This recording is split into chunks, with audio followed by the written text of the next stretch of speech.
And then what happened after you did that? How did you make the transition from Italy into the wonderful USA that you call your home now? Yeah. When I had this permission, I had to go to Bremenhaven, the big camp, huge camp, where all these refugees would wait for their food. About how many people were there, you think? Thousands. Oh my gosh. Let me speak now because it's very important. I forget. And many, and of a sudden, I stayed there for a long time. I've been associated with Ukrainians or Russian people. I didn't see them. I didn't know they exist, because somehow I was all the time with the foreigners, so-called, in other nations. And there was, I arrived there, stay in these 3 meals, and waiting for my departure. In the meantime, I was in the cafeteria, and the priest comes and sits with me at my table. I don't know what is what. He said, I'm a священник, a priest, and so forth. He talked to me, very handsome man, speak few languages proper. And he said, after conversation, he said, well, how old are you? I said, I'm 24. He said, too bad. You're too old for this. And my heart was in my...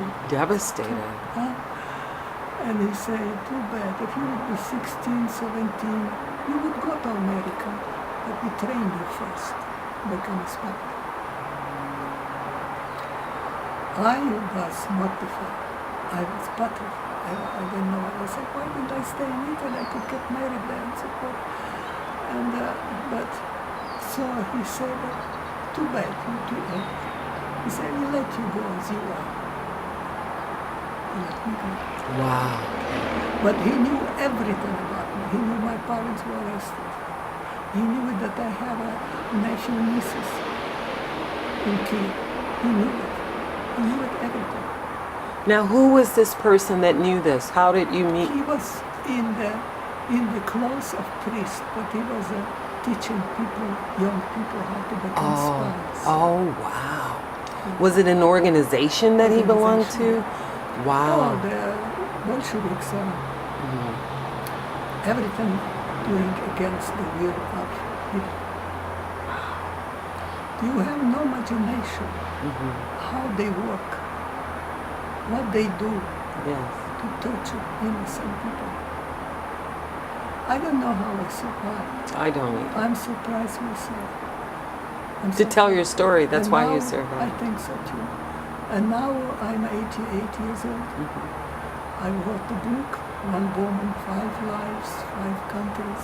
I painted sketches, episodes of sceneries, what I remember. And I did documentary, from which I got awards in Monaco and Barcelona. Wow. Now you modeled a little bit. Were those the areas that you modeled?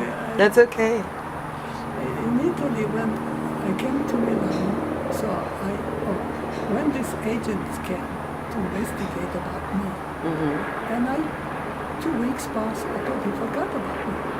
He come back. So you ready to go back home? I said, back home? My parents, you killed my parents, you arrested, you destroyed my family, and you want to go there? Live of me as a child without love and care of my parents? Only for this, I would get 10 years in Siberia. So I saw that there is no other way. And these people that I stay with, they helped me to run to Milano, very early train from Cruzone to Milano. There I was unnoticed, nobody knew me, and I could study Mula. I was not afraid. But meantime, I was told by another, and I stayed with one lady that was from Cruzone. I stayed with her. But then I didn't have money to pay her, so I went to the Scuola Cadorna means school, it's called Kadota, where all the refugees were staying there, and they would give us meals, free meals, macaroni with meat. And I said, this is great. Did you have to work at all or do anything? No, Okay. they all were waiting for a visa to return back to France, to Switzerland, they were Europeans. For them it's different, but for me it's different. Right. I say, second day same food, third day same food. I say, but that can't be. I need a different food. And the fourth day, then I saw one girl, again Serbian girl, tall, very attractive girl. She worked, and she had fiancé staying there also. He was from Switzerland. And because he joined Italy in the wartime, he had a hard time to get back to Switzerland. Wow. And so now let's move back up to now you're in the U.S. No. Okay. So I stayed there in Milan, Okay. and people ask me, what documents you have? I say, I have nothing. They took me to city hall In Milan. in Milano. It did documents. I didn't speak Italian. They did documents for me, and of a sudden I changed my name and changed my nationality. So I become Irma Simpson, coming from Iran. Iran was very good with United States at that time, so that's why I got visa. If I would claim that I come from another country, another country, if I would claim that I come from the USSR, I would never get the visa. Okay. So you had to do what you had to do. Yeah, but I didn't know what he changed my name to what and everything. I didn't know. I had this document written in Italian. I didn't understand. I took this document so I had something. But now I go back I was born in Ukraine. I have nothing to hide. And after a few months, I started, this girl, I say, you work, may I work? Could you help me to get a job? I couldn't eat that food all the time, the same, wonderful food, but not the same. And so she said, okay, you want work? Tomorrow 9 o'clock I take you to, it will be ready. I was already watching. And she took me to the theater. It was called Bataclan with Marisa Maresca, very famous actress, beautiful woman. Yeah. And her brother was a director of that theater, her production. And so we arrived there, he say, walk, turn around, walk again, come back, you hired. Oh, wow, great. Were you surprised? I didn't know what I was doing. Surprise, I didn't know what I was doing, what I was going to. Right. So he hired, I didn't know it was a theater, variety show. So they hired me. Actually, there was a lady that was teaching us how to apply makeup, how to shave the legs, to be presentable as a young ladies. So that helped a lot to many girls because they didn't know how to be in theater. And especially me coming from the USSR. Yeah. So that's how I become a showgirl. Wow. And after a while, I met some boutique people, and they asked me, would you like to model for us? Because I was very graceful. And you're tall. It's not enough to be tall, but you have to carry yourself, and I had that. So I went to the boutique, she put velvet dress with diamonds on me, my hair up, my bosom forward, and I walk like I was modeling all my life. Like you were walking on air, gliding. And everybody, all her people that were sewing come out and look at me. Anyway, that's how I switched to modeling.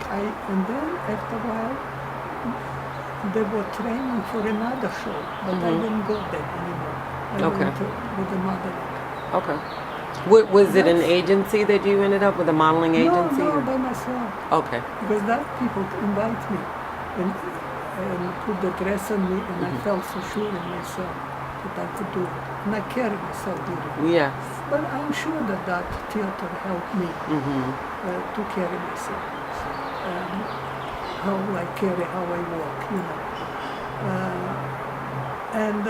So that's my new profession. I started to get to know as a Jenny Russa, they call me.